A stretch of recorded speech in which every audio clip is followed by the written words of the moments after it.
এখন কি ভাই এটা দিব? দাম কত রাখবে? ভাই একদম 2,500 টাকা লাগবে, 1 টাকা কম হবে না। কি কোন ভাই 2,500 টাকা? কমায় রাখেন না ভাই। না না ভাই, এটা ইন্ডিয়ান মাল, অনেক গর্জিয়াস মাল, এটা কম হবে না, 1 টাকা কম হবে না। তোমার কি পছন্দ হয়েছে? হ পছন্দ হয়েছে। আচ্ছা ঠিক আছে ভাই, দেন। আচ্ছা ঠিক আছে। ঠিক আছে ভাই, না এই টাকাটা নেন। চলো। কইতাছি তোমার লেগে জুতা নিলা না? আরে না, আমার আছে না জুতা। চলো। কি করতেছো তুমি এখানে? আরে শার্টটা একটু ছিঁড়ে গেছে দিক দিয়া, একটু সেলাই করে নিতেছি। শার্ট সেলাই করতেছো?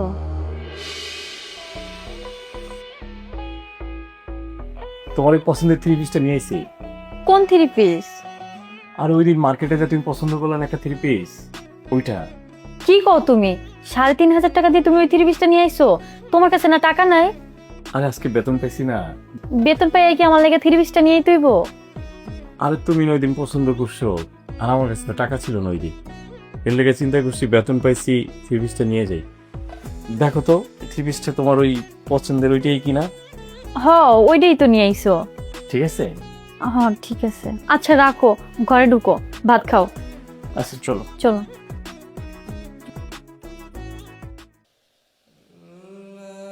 ভাইয়া, কিরে, বলবি কিছু? তুমি তো বলছিলে আমাকে কম্পিউটার কেনার জন্য টাকা দিবা।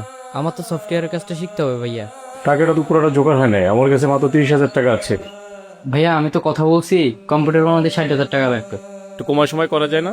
ভাইয়া আমি সফটওয়্যারের কাজ করব তো, এই জন্য কনফিগারেশনটা ভালো লাগে, এই জন্য কম টাকা দিয়ে হবে না। আচ্ছা ঠিক আছে, আমি অফিস থেকে আসি, তারপর আমি তোর সাথে কথা বলবো এই ব্যাপারে। দেখি আমি টাকা ম্যানেজ করতে পারি কিনা। আচ্ছা ঠিক আছে।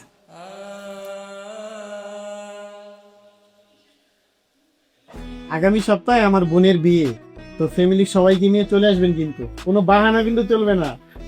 ঠিক আছে ভাই, ইনশাআল্লাহ অবশ্যই আসবো। আচ্ছা ভাই, আমার অনেক জায়গায় দাওয়াত দিতে হবে, তো তাহলে রেখে দেই। আচ্ছা ঠিক আছে ভাই, আসসালামু আলাইকুম। ওয়ালাইকুম আসসালাম। আরে আরে বন্ধু আইসস? হ্যাঁ, লেট হয়ে গেল রে। না না, সমস্যা নেই বন্ধু। শোন, আচ্ছা ধর এইখানে, আর এইখানে তুই যা যা চাইছস সব আছে। আচ্ছা বন্ধু, তুই কিছু মনে করিস না, আমি কালকে সবকিছু ওয়াশ করে আইনা তোলে দিয়ে যাবো মনে। আচ্ছা, আল্লাহ হাফেজ। আল্লাহ হাফিজ।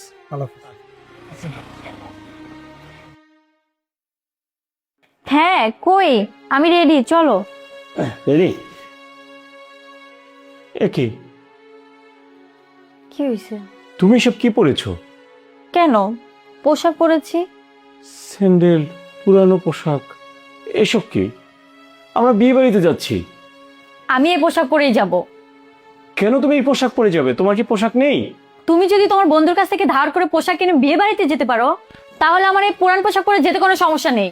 আরে আমার পোশাক নাই দেখি তো আমার বন্ধুর থেকে এটা নিয়ে এসেছি, এটা কি আমার অপরাধ নাকি? অবশ্যই অপরাধ।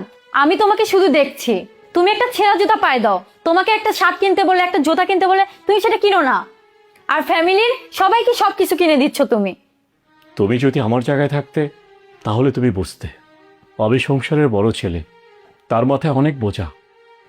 সেই ছোটবেলায় বাবা মারা গিয়েছে, 2 ভাই 1 বোন, দিন রাত খেটে তাদেরকে মানুষ করেছি। অভাব কি জিনিস তাদেরকে বুঝতে দিইনি। তোমার কথা যদি বলি, তোমার বাবা এলাকায় একজন সম্মানী ব্যক্তি, টাকা পয়সা কোনো কিছুরই কোনো অভাব নেই, কিন্তু তারপরেও তুমি আমাকে ভালোবেসে বিয়ে করেছো। সেই তুলনায় আমি তোমাকে কিছুই দিতে পারছি না, তারপর আমি চেষ্টা করছি আমার সামান্য উপার্জন থেকে তোমাকে একটু ভালো রাখতে। তোমরা সবাই যদি খুশি থাকো, আনন্দ পাই। শোনো, আমি সবই বুঝতে পারছি। আমার জন্য যদি তুমি কোনো জিনিস কিনো, আগে তোমার জন্য কিনবে, তারপর আমার জন্য কিনবে। আচ্ছা ঠিক আছে, কিনবো। এখন অন্তত তুমি যে পোশাকটা চেঞ্জ করে আসো, দেরি হয়ে যাচ্ছে, আমাদের যেতে হবে। আচ্ছা ঠিক আছে। সংসারের বড় ছেলেরা এমনই হয়, নিজের আনন্দগুলোকে বিসর্জন দিয়ে ফ্যামিলির প্রত্যেকটা মানুষের মুখে হাসি ফোটায়।